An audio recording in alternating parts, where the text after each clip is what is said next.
Con nosotros Jackie Yosisaga, productores de Sin Señas Particulares. La gran ganadora de los premios Ariel a lo mejor del cine mexicano, al llevarse el sábado pasado 9 estatuillas, incluyendo Mejor Película y Dirección, en una ceremonia virtual transmitida por streaming. El filme que producen, además de Jackie Yossi, Fernanda Valadez y Astrid Rondero, trata de la lucha de una mujer, de una madre, en busca de su hijo desaparecido en la frontera norte de México. También se llevó el Ariel a Mejor Ópera Prima, actriz para su protagonista Mercedes Hernández, coactuación masculina para David Ilesca. Mejor guión original, efectos visuales, edición y fotografía. Anteriormente, el mejor guión en el Festival Sundance 2020, Premio Horizontes Latinos y Premio de la Cooperación Española en el Festival de San Sebastián. Y además de varios reconocimientos a nivel internacional, pues wow, ¿cómo se sienten con el hecho de que esta película fue multipremiada en los Ariel? Pues muy agradecidos y también muy contentos de que esto abra las puertas para que más gente la vea en México, ¿no? Sobre todo, porque sí, la película ya se estrenó antes en Estados Unidos, en Europa, y hace poco, hace unas semanas, se estrenó en salas en México, y debido a la pandemia también mucha gente no la ha podido ver, y esperamos que esto nos ayude a que más gente la vea. ¿Tú qué opinas, Jack? Bueno, es un tema muy importante lo que toca la película y lo hace de una manera muy especial, muy poderosa, muy sensible. Desgraciadamente, como mencionó Yossi, la pandemia hizo que no tenga la fuerza, la influencia que podía haber hecho en la sociedad. Se detuvo un poco, se paró, se limitó. Pero la verdad es que es una película que vale la pena ver. Es una película que te va a abrir una ventana a un México que hay veces que no nos damos cuenta en el que vivimos. Pues sí, es verdad. ¿Qué fue lo que los llevó a trabajar con Fernanda Valadez en esta película? ¿Y cuál fue su labor como productores? Pues Fernanda, la verdad es de que y Astrid vinieron a la oficina a enseñarnos este proyecto que tenían, que estaba basado en un cortometraje que Fernanda hizo en la escuela de cine. La verdad es de que nosotros leímos un guión y le dije a Fernanda que para mí era como una masterclass de guionismo. Le dije, es un gran guión, no todos los días lees un guión así. Y nosotros nos comprometimos a ayudarle en todo lo que podamos para sacar adelante el proyecto. Entonces hicimos una coproducción, aplicamos juntos a fondos, trabajamos un poco nuestras opiniones sobre la historia, sobre los personajes, sobre el casting, la manera en cómo lo quería llevar a cabo. Y la verdad es de que la película no consiguió todo el presupuesto que nosotros queríamos, y eso hizo que también se haga una película muy personal. Solamente muy poca gente podía estar en la filmación, entonces hizo un crew muy, muy reducido. Y eso lo hace muy íntimo. El que vaya a ver la película, de verdad es una película que te toca, que te llega y tiene que ver con la manera en que se hizo. Entonces, estamos muy contentos con los resultados, pero sobre todo porque a nosotros nos gusta contar historias y nos gusta poder mostrarle a un público una vida que es distinta a nosotros, ajena, y aprender de eso y poder, a partir de eso, poder hacer un cambio. Entonces creo que eso se logra con la película. Uno entra al cine y no sale el mismo. Y eso no sucede con todas las películas. Entonces, estamos muy contentos de formar parte de eso y haber apoyado y ayudado y haber sacado adelante el proyecto. Y haber conocido también a gente muy talentosa. Y yo sí, ¿cuál fue la labor de ustedes? ¿Qué es lo que hicieron? Pues como estuvimos productor? involucrados, digo, más en la parte de la carpeta, de armar el proyecto, presentarlo a fondos, conseguir fondos también para la postproducción y hemos estado involucrados en todo lo que es el lanzamiento de la película y su distribución. Y, y sí, la verdad es de que, como dice Jack, no se consiguen todos los fondos que hubiéramos querido, pero en parte, y eso sí, mis respetos para Fernanda y Astrid, que tienen una visión muy clara de lo que querían y cómo contarlo, y con recursos limitados supieron aprovecharlos para resolver creativamente y de una forma con poco presupuesto y muy sencilla en su producción, unos sentimientos y una fuerza que nos toca a todos los que vemos la película, ¿no? Así es. Y Jack dices que nos saca de un mundo a un mundo que no conocemos. Ante las injusticias y desigualdades en México que se denuncian en cintas como Sin Señas Particulares, ¿cuál crees que debe ser el papel de la comunidad judía de México? Buena pregunta. Bueno, yo creo que no debe de hacer diferencia si eres de la comunidad judía o no, no importa la religión en la que tengas, todos los que vivimos en México somos de alguna manera responsables con lo que sucede en México. Y de alguna manera también somos los que pueden hacer una diferencia. Entonces, cada quien desde su trinchera, desde donde está, desde con los medios que tiene, con los estudios que tiene o no tiene, con los medios económicos que tiene o no tiene, eh, puede hacer una diferencia.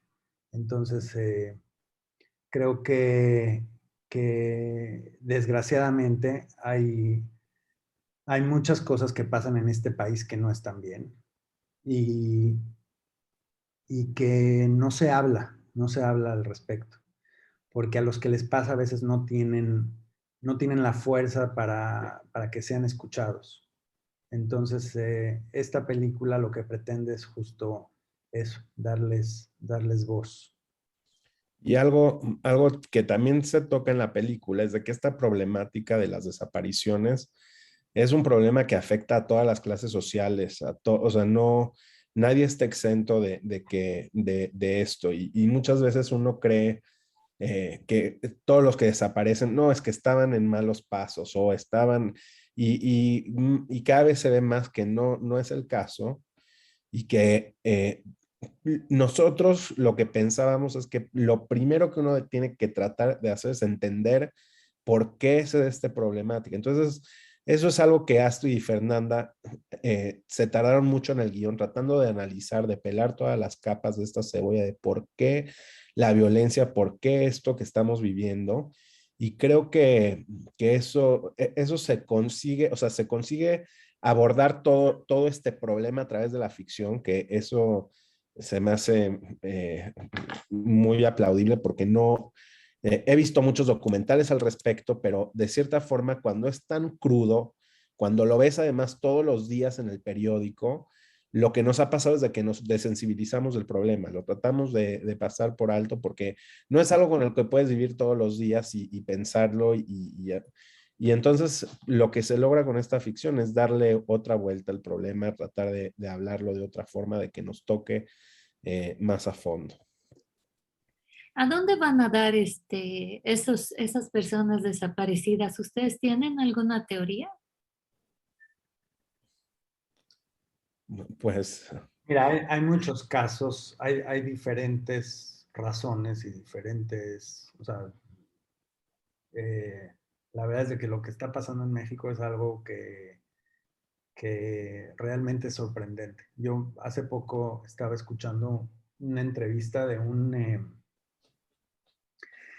un periodista que cubre guerras y, y entonces lo que hizo fue meterse a un cártel y tratar así como cubre una guerra, tratar de cubrir lo que veía dentro del cártel y lo que sucedía y así. Y dice que el nivel de violencia que que encontró. No lo había visto en ninguna de las guerras en las que estaba. Entonces, un poco la pregunta es, ¿cómo llegamos a eso? ¿Qué pasó que México llegó a ese nivel de violencia? Entonces, la verdad es que son muchas las razones, es difícil de resumirlo todo, pero lo que dijo yo sí es cierto. La película lo que te hace es descubrir algo, no quiero contarla, pero te deja helado, porque justamente responde un poco y de una manera muy sorpresiva a tu pregunta. Entonces, tiene muchas respuestas, o sea, hay diferentes razones, pero en esta se responde una en específico que no te lo esperas. Y eso es lo que cuando te abre el panorama y de pronto ves la problemática desde otro punto de vista. Sí, y yo sí, es una película de mujeres. Hay directora, hay guionista, hay la misma imagen de las madres que buscan a sus desaparecidos. ¿Cómo crees que ha cambiado el papel de las mujeres en la sociedad hoy y en el cine? Es una pregunta difícil. Eh, lo que sí te puedo decir es de que este año, por ejemplo, más que ningún otro año en México, más películas hicieron por mujeres. Y, o sea, creo que más del 50% de los proyectos más o menos son dirigidos por mujeres o fueron de los que aprobaron la última vez, algo así. Entonces, eso sí se siente reflejado. Estamos escuchando relatos que tal vez antes no llegaban a las salas, ¿no? O con una perspectiva distinta que antes. Entonces, eso, eso sí se siente. Creo que se siente en esta película también, que no solo también la directora de fotografía era mujer, realmente un equipo sobre todo de mujeres en el rodaje. Y sí tienen una visión, una perspectiva distinta, definitivamente. Sí. Ahora ambos están trabajando en Queens y The Containment, esta última es sobre una posesión sobrenatural. ¿Nos pueden hablar un poco de estas nuevas cintas y por qué decidieron rodar The Containment en inglés? ¿Cuándo es el estreno? ¿Quieres platicar, Jack? Bueno, The Containment es de cierta forma es un experimento. Yo jamás en mi vida pensé que iba a involucrarme en una película de terror. No es tanto de terror, pero es una historia, nos gustan las buenas historias. Y esta es una historia que tiene un giro que la hace distinta de la típica película de posesión, que es en el género de terror, es el género que más se ha usado. Es el más famoso, es el que más películas se hacen cada año de posesión, de posesión, de posesión. Y entonces pensamos en una historia que cumple con el género, pero que al mismo tiempo la hace distinto y la hace fresca y la hace diferente. Sí, Y queríamos... es una apuesta a un cine comercial, porque creemos que también el cine mexicano, eso es algo que debe, o sea, está bien que contemos historias que ganen en festivales y que ganen premios, pero eso no quiere decir que hagan dinero. Y entonces creemos que también hay que competir, porque aquí en México el 95% de la taquilla se va a películas americanas y habladas en inglés. Y entonces nosotros creemos que el cine mexicano tiene que competir a nivel internacional y esa es una de las razones por las cuales decidimos filmarla en inglés. Es una película mexicana que se filmó 100% en México con un crew mexicano, pero con actores, algunos mexicanos, pero la mayoría ingleses, y es un producto que está enfocado a una distribución internacional.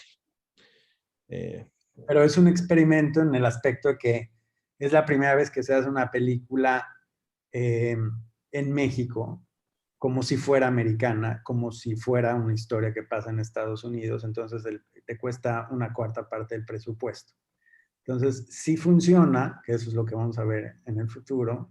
La verdad es de que le abre muchas posibilidades a los productores mexicanos, porque entonces ya puedes competir y puedes empezar a contar historias también en otro idioma y competir en el mercado internacional. Oye, algo que también me sorprendió de la película de Sin Señas Particulares, la mención del demonio, ya hablando de cosas sobrenaturales. La mención del demonio, todo este fuego y todo esta parafernalia como sobrenatural que hay, ¿no? ¿Qué representa en esta película? Digo, sin Pues contar lo que está pasando ni nada. es el mal, es una metáfora del mal. Es que una de las La cosas película que es muy poética. La verdad es de que por eso es también muy especial, porque habla de un tema que es la violencia en México, pero lo habla de una manera muy, muy poética y visualmente muy bonita y poderoso. Y por eso también es una película que a mi gusto vale mucho la pena ver, porque, porque ese es el arte, ¿no? De poder contar algo tan difícil, tan duro, tan violento, pero de una manera diferente. Y bueno, una de las cosas que Astrid y Fernanda no querían era utilizar la violencia, o sea, que de una forma cruda, porque lo vemos todos los días, porque sí existe y de dónde viene esa violencia. Y dejarlo como en lo que enseñarlo crudo no era algo que para ellas haga mejor la película, sino la hace más a un nivel más básico y más no sabían cómo explicar, porque son tantas capas esta violencia, porque la pregunta es de dónde viene, cómo, y es algo que además no lo puedes explicar, porque no tiene una explicación de por qué se comete esta violencia. Y entonces llegaron a la decisión de describirlo como el mal, el diablo, y eso es lo que platica la persona que estuvo en este camión, ¿no? Y él, su interpretación es esa, es el mal. No, es algo que no podemos explicar por qué, y por eso nos remitimos a estas figuras ancestrales y que simbolizan esto, ¿no? Y la verdad me gustó que dejan muchos aspectos abiertos. No está todo muy claro, especialmente al final, ¿no? Cuando yo ya no voy a contar más, no voy a hacer spoiler, pero me parece muy bien hecha, la verdad. Hablando de violencia y de películas de violencia, también vemos este tema sobre México y su violencia en Nuevo Orden de Michel Franco. ¿Cómo consideran el momento actual que viven ustedes y sus colegas cineastas judeo-mexicanos? Pues bueno, creo que hoy estamos viviendo un momento donde es el momento de audiovisual, ¿no? Nunca antes han habido tantas plataformas y nunca antes se están consumiendo tantas historias de todo tipo en un clic. Entonces, la verdad es de que creo que a mí me fascina mi trabajo, me fascina lo que hago y, y creo que es muy buen momento siempre de hacer lo que te gusta. Entonces, además, si a todo eso estás haciendo lo que te gusta y hay muchas posibilidades y qué más puedes pedir, ¿no? Sí, es una denuncia, ¿no? De alguna manera, denuncia de esta realidad tan dura que vemos en el país. Ujú. Así es. ¿Y qué otros proyectos cinematográficos tienen en puerta? Aparte de esos dos que platicaba. No te, Estás en... no se te escuche. Tenemos un par de proyectos en puerta. Uno de ellos es 15, que mencionaste antes, que es una comedia con terror sobrenatural sobre unas quinceañeras que son becadas en una escuela religiosa católica y, y quieren hacer su fiesta de quinceañeras para recuperar toda la popularidad y demás. Y entonces deciden hacer la mejor fiesta de 15, pero en medio de eso una criatura ataca al novio de una de ellas. Y el novio sobrevive, pero empieza a mutar una criatura. Y cuando Ligia, la protagonista, decide perder su virginidad, se queda embarazada de una criatura en una escuela católica religiosa, en medio de su fiesta de 15. Entonces, de eso trata un poco. También algo más comercial, enfocado en un mercado local, eh, pero creemos que es fresco, divertido, es un guión muy original, está padre. Suena bien. Como hermanos, ustedes han trabajado juntos en varios cortometrajes y largometrajes desde hace más de una década. ¿Cómo fue que ambos decidieron dedicarse a la industria cinematográfica? Yo les doy un tip, su papá. Pues sí, tiene mucho que ver. Nosotros crecimos con el hobby de mi papá, que era el video, y siempre crecimos con una cámara de video que nos estaba siguiendo todo el tiempo. Y yo creo que ese fue el factor principal. Para mí la cámara siempre estaba a la mano, entonces siempre que desde chiquito en primaria, así primero, segundo, tercero, ya me acuerdo que la llevaba a la escuela y grababa a mis amigos y así. Y luego llegamos a hacer un cortometraje de niños. Y ese es el factor principal, pero quiero decir que no estaba consciente en mí. Yo siempre pensé que me iba a dedicar, si me preguntaras a mí en la prepa, pensé que iba a tener una empresa de hacer videos audiovisuales y así. Cuando me fui de Akshara, se estrenó una película que la fui a ver al cine y que me impactó mucho. Hoy no estoy de hecho no creo que es una buena película, pero cuando, hasta a veces me da pena decirlo, que esa fue la película que me hizo decir quiero hacer cine. Pero entré a ver Titanic. Y cuando salí dije, si quieres dedicarte a la cuestión audiovisual, no hay nada como el cine. No hay nada que pueda llegar a ese nivel de profesionalismo que el cine te puede dar. Y no sabía más, no sabía que había escuelas de cine, no sabía nada. Y incluso cuando le dije a mis papás, pues también no les gustó la idea porque no conocían a nadie que se dedique a eso. Y además hay como muchos estereotipos negativos. Eso es que drogas, esto, el otro. Y sin embargo, eso me llamaba. Yo eso sentía que para eso nací, que eso era lo que tenía que hacer. Y no importa qué, no iba a parar. Entonces, poco a poco me propuse ir haciendo cada 6 meses un cortometraje y ir metiéndose y estudiando y tomando cursos y viendo cine. Y, y la verdad es de que la gente más profesional que he visto, la más trabajadora, el cine funciona a veces como el ejército.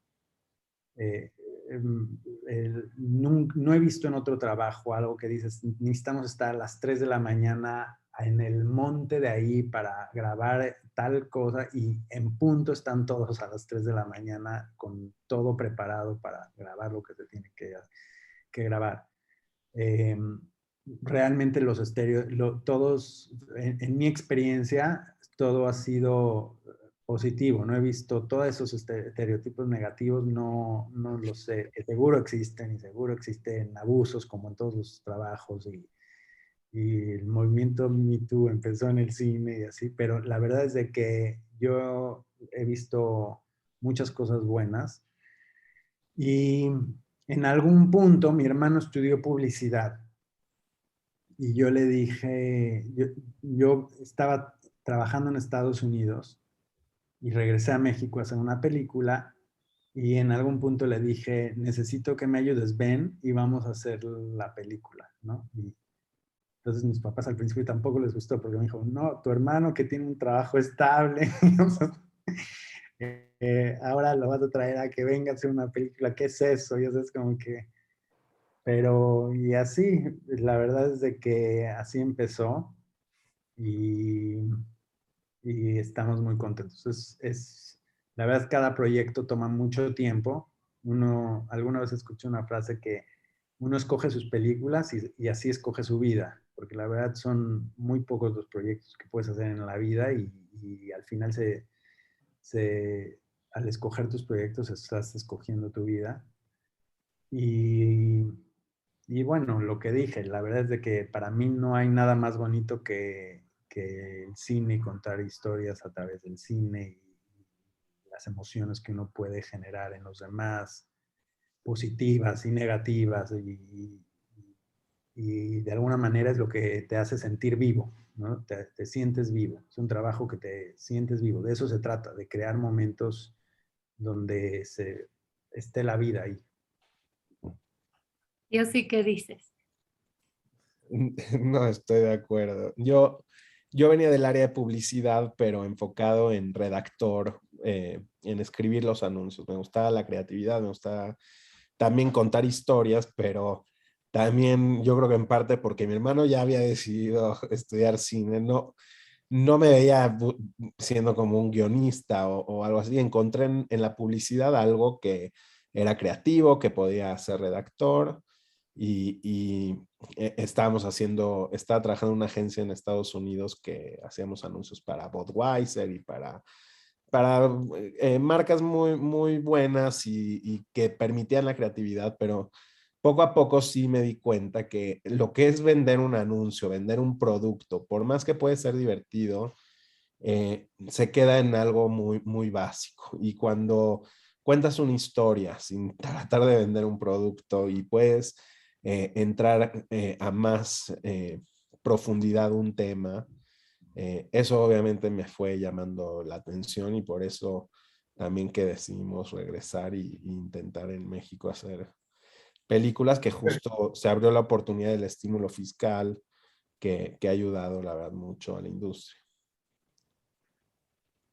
Pues sí. Yo, yo le decía que algún momento se iba a hartar de vender unas papas, de dedicarle toda la vida.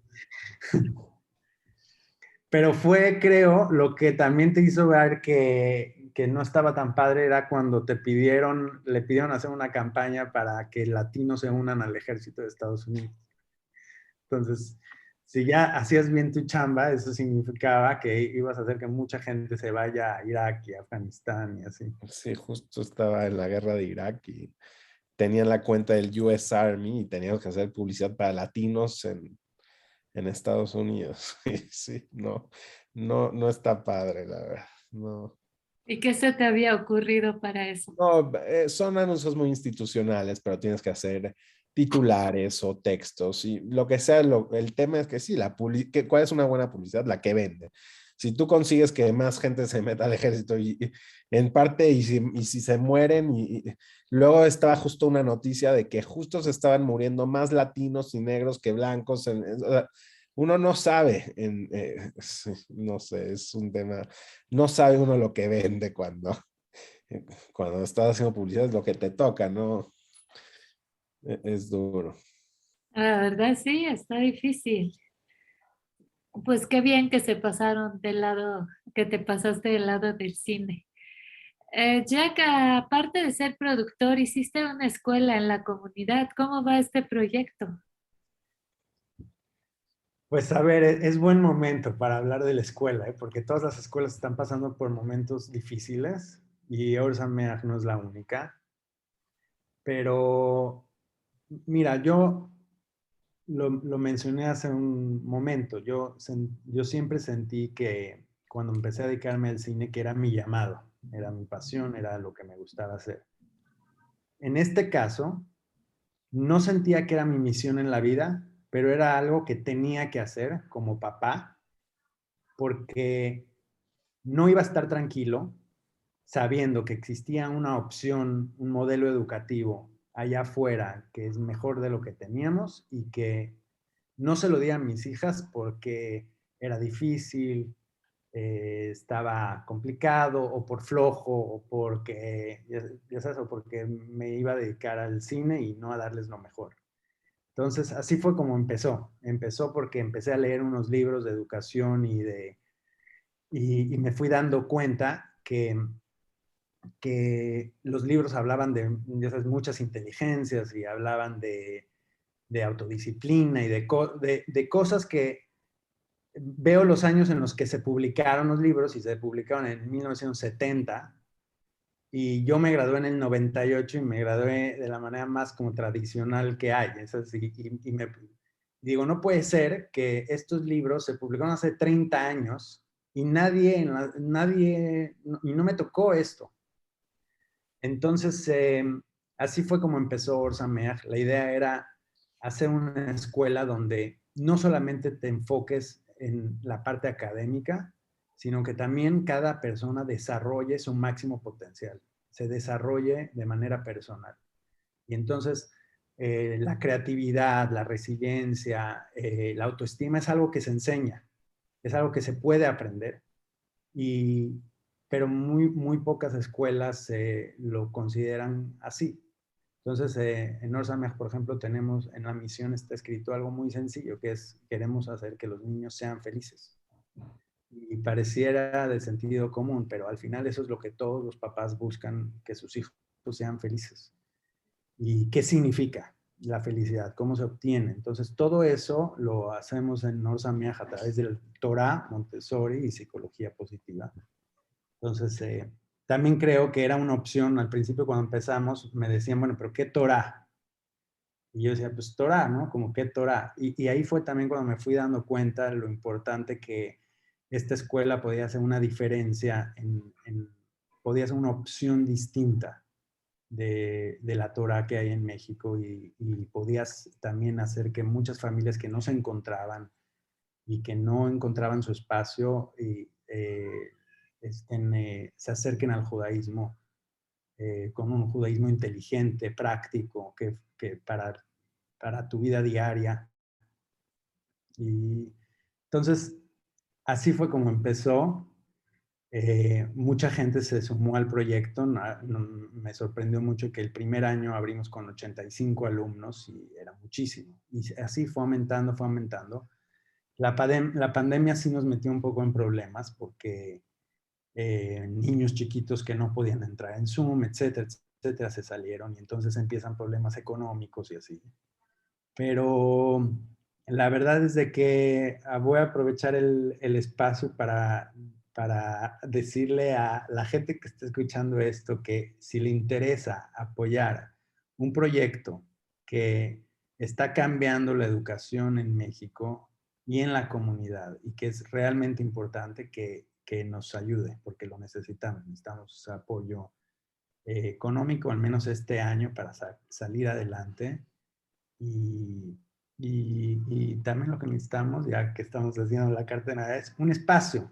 Hemos luchado durante años rentando espacios que cuestan al final de un año millones y millones de pesos. Y increíblemente, pero no hemos logrado tener un espacio comunitario. Hay espacios vacíos que no se utilizan y que incluso en pandemia no sabes cuánto intenté entrar a un espacio comunitario, incluso rentar un espacio comunitario y que ese dinero se quede en la comunidad, que se aprovechen becas, que se den gente que no tiene trabajo, que no hay comida, que no puede ir a doctores, etcétera. Y sin embargo, por X y Y razón, no se logró, y no se logra, y no se logra. Entonces, a lo mejor alguien está viendo esto y puede hacer una diferencia ahí. Claro que sí, claro que sí. Un proyecto educativo novedoso que sí vale la pena apoyar, obviamente. Pues muchas gracias por esta entrevista, muchas felicidades por este logro, por este triunfo, la verdad, un orgullo para la comunidad judía de México, un orgullo para sus padres, para su familia y les auguro un gran éxito en el futuro. Van a ser muy exitosos. Es un gusto, la verdad, que sean de la comunidad. Muchas gracias y estamos en contacto para igualmente. Un gusto estar aquí contigo. Sí, Gracias. gracias por el espacio. Hasta luego.